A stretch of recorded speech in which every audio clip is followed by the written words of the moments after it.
CT मध्ये खरंच scam झालेला आहे का? आणि त्यानंतर नीट प्रोटेस्टचं उद्दिष्ट काय आहे?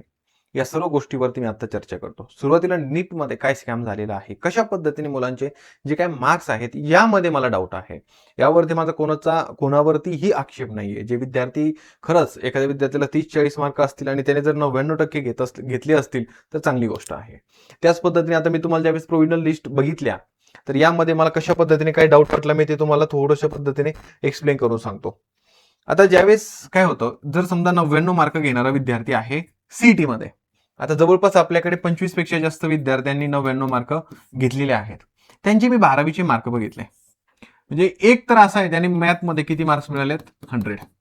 किती? 12वी बोर्डाच्या. लक्षात घ्या, 12वी बोर्डामध्ये त्याने किती मिळाले? 100 मार्क्स मिळाले. त्यानंतर 90च्या वरती या 25 मधून जवळपास 12 विद्यार्थी आहेत ज्यांनी मॅथ मध्ये 90 पेक्षा जास्त स्कोर घेतलेला आहे. आणि बाकीचे जे काही विद्यार्थी आहेत यांची जर पर्सेंटेज बघितले तर अबाउट 70 प्लस आहे 12th मध्ये. आणि जर 10चा आपण विचार केला तर जवळपास 80 प्लस सगळ्यांचेच पर्सेंटेज आहेत. म्हणजे टक्केवारी जी आहे ना 10वी मध्ये सगळ्यांना 80 पेक्षा जास्त आहेत. ज्यावेळेस तुम्ही बारकाईने प्रोव्हिजनल मेरिट लिस्ट बघणार ती तुमच्याकडे जवळपास एक 7 ते 8 हजार पानांची पीडीएफ आलेली आहे. ज्यावेळेस तुम्ही बारकाईने प्रोव्हिजनल मेरिट लिस्ट बघणार, जर ती बारकाईने बघितल्यानंतर तुमच्या लक्षात येईल एक साधारणतः 50-60 विद्यार्थी असे आहेत की त्यांना 10वी आणि 12वी यामध्ये 50 ते 60 पेक्षा कमी पर्सेंटेज आहेत. काय? 50 ते 60 पेक्षा कमी पर्सेंटेज आहेत. तुम्ही असं म्हणणार की सर मी 10वी आणि 12वीचा अभ्यास नाही केला, परंतु मी सीईटीचा अभ्यास केला. आता ठीक आहे, सीईटीचा अभ्यास केला पण असेल एखाद्याने, असा माझ्या प्रत्येक विद्यार्थ्यावरतीच डाऊट नाही, पण केला पण असेल. जर मॅथ मध्ये 100 मार्काचा जर 12वी बोर्डाचा पेपर असेल तर 20 मार्क तुम्हाला कॉलेजकडून आहेत, 80 मार्क तुमच्याकडे स्वतःकडे आहेत. त्यातले 10 मार्क तुम्हाला तर एमसीक्यूच येणार आहेत. म्हणजे 30 पैकी तुम्हाला एक साधारणतः 25 मार्क तिथेच मिळू शकतात. आणि एक साधारणतः 15 मार्काचा जर तुम्ही पेपर सोडवत असाल तर तुम्हाला टोटल 40 मार्क मिळतात. बरोबर. आता ज्या विद्यार्थ्यांनी सीईटीची एक्झाम दिलेली आहे, सीईटीचा सिलेबस आणि बोर्डचा सिलेबस यामध्ये तुम्हाला किती फरक वाटतो मला कमेंटमध्ये सांगा. मी तर म्हणेल 80% सिलेबस हा बोर्ड रिलेव्हंटच असतो सीईटी मध्ये. 20% ज्याला जेईमेन्सची थोडीशी जी काही स्ट्रेंथ आहे, जे काही हार्डनेस आहे ती जास्त आहे, डिफिकल्टी लेवल आपण ज्याला म्हणतो ती जास्त आहे. या पद्धतीने ज्यावेळेस मी मेरिट लिस्ट चेक केल्या, जवळपास 4 ते 5 तास मेरिट लिस्ट चेक केल्या.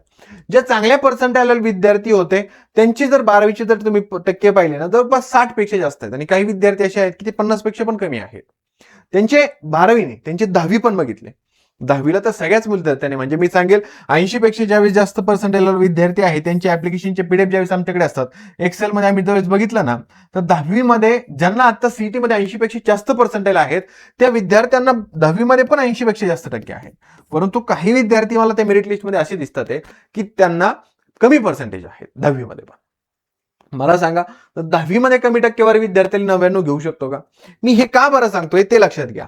जर समजा तुम्हाला आज माझ्याकडे मी काय म्हटलं 99 पेक्षा जास्त मार्क घेणारे 25 पेक्षा जास्त विद्यार्थी आहेत, 99.30 असेल, 99.45 असेल, 99.60 असेल, या विद्यार्थ्यांना जर सीवायपी सीएस हवं असेल ओपन मधून तर कसं मिळेल?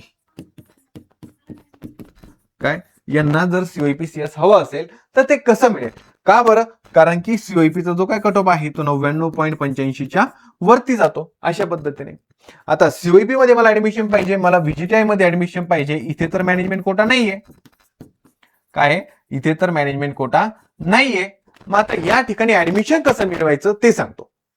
ज्यावेळेस तुम्ही सीईटीचा पेपर देणार होते मार्केटमध्ये, आता मी यावरती डायरेक्टली सीईटी सेलवरती आक्षेप घेत नाहीये, म्हणजे सीईटी सेलचा दोष आहे किंवा कोणाचा दोष आहे यावरती मला बोलायचं नाहीये. अशा पद्धतीचे ऍडमिशन प्रोसेस होते आणि ते भविष्यात नंतर त्रासदायक ठरणार आहे. हे चांगल्या जे काही पर्सेंटाइल वाले मुलं आहेत ना, या चांगल्या कॉलेजमध्ये ते ऍडमिशन घेऊ शकत नाही, त्यांच्यावरती अन्याय होतोय. आता मार्केटमध्ये अशी काही परिस्थिती आहे, तुमचा सीओईपीला व्हीजीटीआयला मॅनेजमेंट कोटा नाहीये, परंतु मी ऍडमिशन करून देतो. कशा पद्धतीने ऍडमिशन करून देतो? ज्यावेळेस तुम्ही फॉर्म भरता त्यावेळेस तुमच्याकडून ऍप्लिकेशन नंबर घेतला जातो, आमचे जे सेंटर आहे तेच टाका, त्यावरती तुमचा कॉम्प्युटर जो आहे तो मॅनेज करून दिला जातो. आणि हे स्वतः मला पण फोन आलेले आहेत. म्हणजे यावरती आता याचे काही प्रूफ्स नाही आहे किंवा आता त्यावेळेस जस्ट आपण काय म्हणतो की फेक असेल वगैरे, आपण त्याची रेकॉर्डिंग नाही करत, परंतु काही विद्यार्थ्यांकडे आहेत. आणि सेम कंडिशन मागच्या वर्षी पण झालेली आहे. मागच्या वर्षी पण आपण याच्यासाठी प्रयत्न केले, परंतु याची जी काही संख्या आहे दिवसेंदिवस कुठे ना कुठे वाढत चाललेली आहे. म्हणजे इव्हन असं होईल, आणि आता ज्यावेळेस सीओईपी मधून आपल्या विद्यार्थ्यांनी ऍडमिशन घेतलेलं आहे, सीओईपी मध्ये ऍडमिशन घेणारा विद्यार्थी वायडी पडू शकतो का, हा माझा प्रश्न आहे. काय, सीओईपी मध्ये ऍडमिशन घेणारा विद्यार्थी जर 99% घेत असेल तर तो स्वतःची पासिंग करू शकतोय, परंतु काही विद्यार्थी वायडी पण पडतात. हे कशामुळे होत आहे? जर समजा एखादा विद्यार्थी पेपरला नाही गेला तर क्वचित एखादा असेल, परंतु पेपरला जाऊन पण विद्यार्थी नापास होतोय, हे कशामुळे होतं? अशा पद्धतीने या ठिकाणी पण ज्यावेळेस तुम्ही मेरिट लिस्ट तुम्हाला फोन केला जातो, आम्ही तुम्हाला सीओईपी व्हिजिटेल ऍडमिशन करून देऊ, इथे मॅनेजमेंट कोटा नाहीये, तुमचं ऍडमिशन इथे होणार नाही, तर त्या केसमध्ये तुम्हाला दुसरा पर्याय देतो, तुमचा जो काही सेंटर आहे ते आम्ही सांगतो त्या ठिकाणी टाका. त्या कॉम्प्युटर जी काय सीईटी आपली 2019 पासून, काय 2019 पासून ही कॉम्प्युटर बेस्ड टेस्ट होते, त्यानंतर 2026 पर्यंत आता तीच एक्झाम आहे, बरोबर. तर यामध्ये कॉम्प्युटर बेस्ड टेस्टमध्ये तुम्हाला त्या सेंटरवरती जे काही तुमचं पीसी आहे ते आम्ही सांगू ते येतो, त्यावरती तुम्हाला काही करण्याची गरज नाही, तुम्ही फक्त बसा, पेपर तुमचा ऑटोमॅटिक सॉल्व्ह केला जातो. अशा पद्धतीने तुम्हाला मार्क मिळवून दिले जातात. मार्केटमध्ये या गोष्टी होत आहेत का याची आपण खात्री केली पाहिजे. अशा पद्धतीने जर पेपर मॅनेज होत असतील तर चांगले मार्क्स पाडून उपयोगच काय? अशा पद्धतीने जर पेपर होत असतील ना, जर चांगल्या कॉलेजमध्ये या विद्यार्थ्यांना ऍडमिशन भेटत नसेल तर चांगले मार्क पण उपयोगच काय? सरळ तुम्ही मॅनेजमेंट कोटा द्या, सरळ मॅनेजमेंट कोट्यातून ऍडमिशन ओपन करा, उद्या त्या मुलांना ऍडमिशन घेऊन द्या.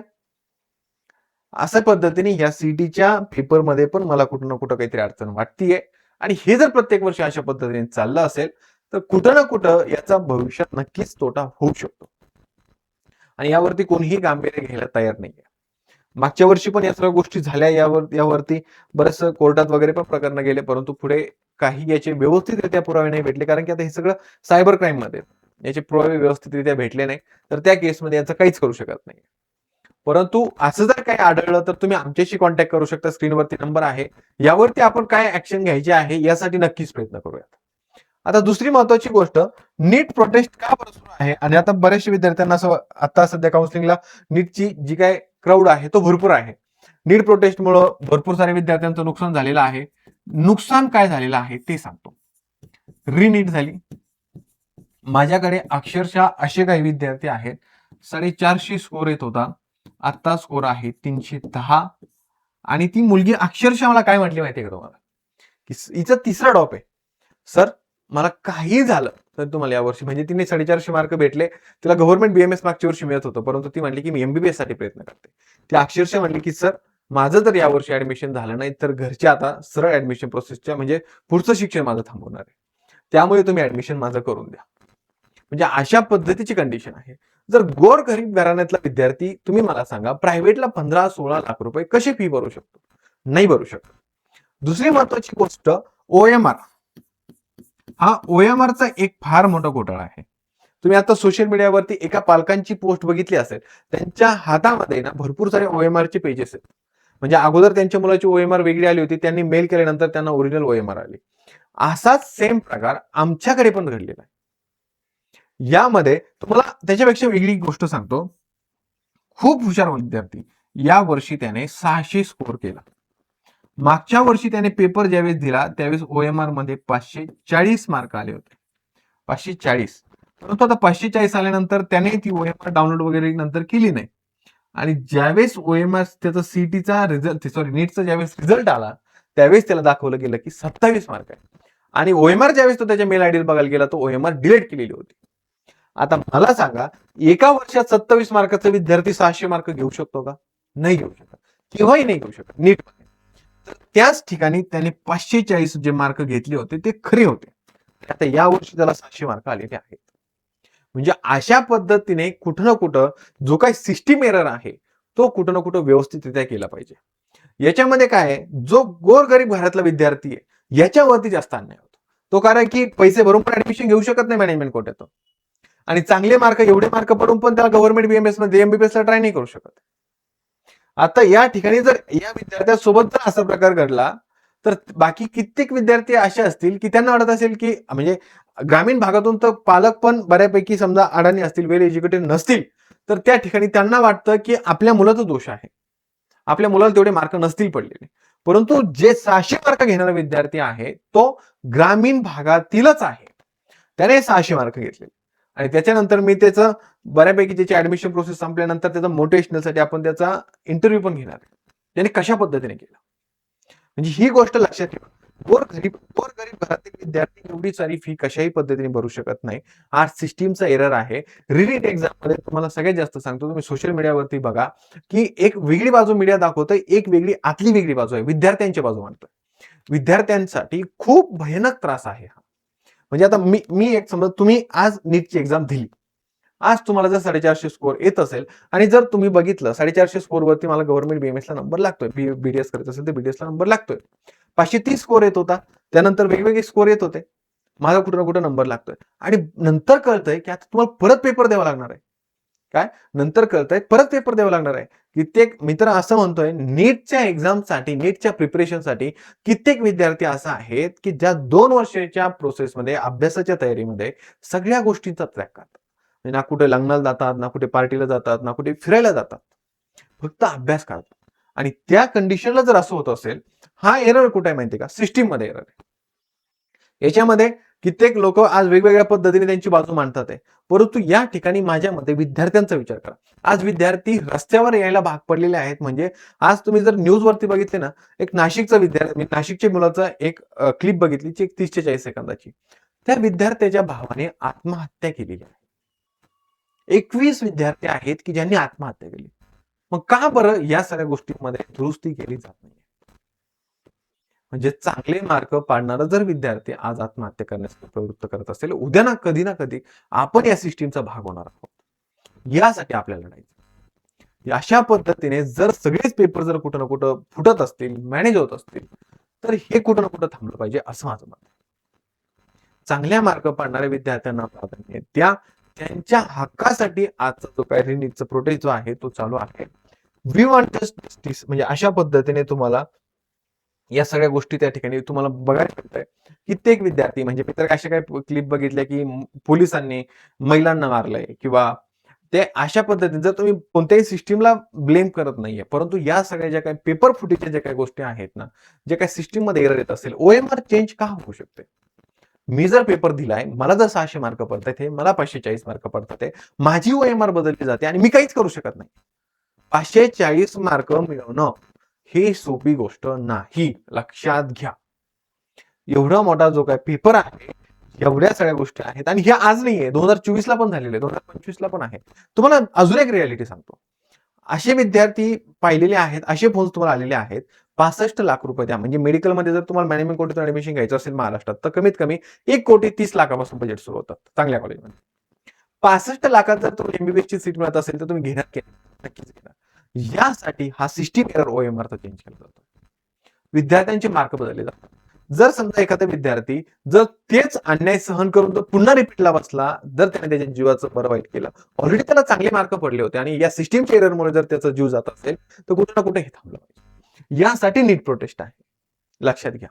यासाठी विद्यार्थ्यांना पाठिंबा देणं गरजेचं आहे. आज ही गोष्ट झाली, परंतु उद्या नको व्हायला. या सगळ्या गोष्टींचा प्रोटेस्ट तुम्हाला भविष्यात अजून पण एक्झाम्स आहेत, अजून आपल्याला बऱ्याचशा आतल्या गोष्टी माहित नसतात, अजून पण वेगवेगळ्या एक्झाम्स आहेत, त्या ठिकाणी या गोष्टी चांगल्या मार्कवाल्या विद्यार्थ्यांवरती हा सगळा अन्याय हा कुठं यासाठी हा लढा. तोपर्यंत आपण त्या सर्व गोष्टींसाठी पाठिंबा देऊयात असं मला तरी वाटतंय. यामध्ये कुठेही माझा कोणत्याही सरकारशी किंवा राजकारणाशी संबंध अजिबात नाही. माझा तो काही संबंध आहे फक्त विद्यार्थ्यांच्या हितासाठी. मी ज्यावेळेस आम्ही काउन्सिलिंग करतो ना, तर कित्येक पालक असे असतात बाळांनो, की माझ्या मुलाला कॉलेजला ऍडमिशन मिळालं पाहिजे, यासाठी मी प्रयत्न करतोय. आज एज्युकेशन लोन काढणारे कित्येक आहेत, चांगले मार्क मिळाले म्हणून पैसे भरू शकत नाही, चांगलं कॉलेज अशा ठिकाणी आहे. माझ्याकडे ग्रामीण भागातून ज्यावेळेस काउन्सिलिंग मुलं असतात ना, सगळ्यात पहिला प्रश्न असतो कॉलेजला किती फी लागेल.